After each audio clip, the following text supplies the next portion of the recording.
کیا معاویہ مر گیا؟ یزید نے لکھا ہے کہ ہر حالت میں بیعت حاصل کرو، اگر وہ انکار کرتے ہیں تو انہیں قتل کر دو۔ بیعت کے بغیر یہاں سے باہر نہیں جا سکو گے حسین، بیعت کرو یا قتل ہو جاؤ۔ مجھے ڈرانا چاہتے ہو ابن حکم؟ کیا سمجھتے ہو میں قتل کی ان دھمکیوں سے ڈر جاؤں گا؟ اسلام جو یزید جیسے کی رہبری میں مبتلا ہو گیا ہے، ایسے اسلام کو دور سے سلام۔ میں نے اپنے جد رسول اللہ صلی اللہ علیہ وآلہ وسلم سے سنا ہے کہ خلافت آل سفیان پر حرام ہے۔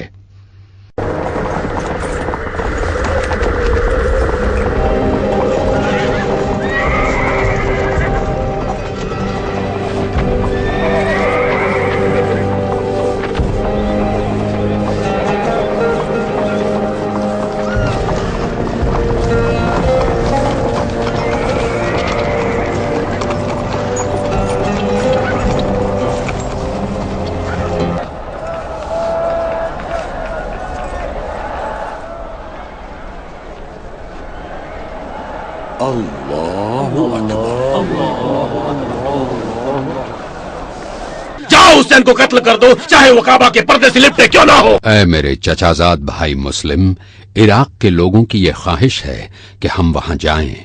تم ہمارا یہ خط لے کر جاؤ، پرہیزگاری اختیار کرو اور لوگوں کے ساتھ محبت سے پیش آؤ، اور مجھے بلانے پر لوگوں کو متفق پاؤ تو مجھے خبر دو۔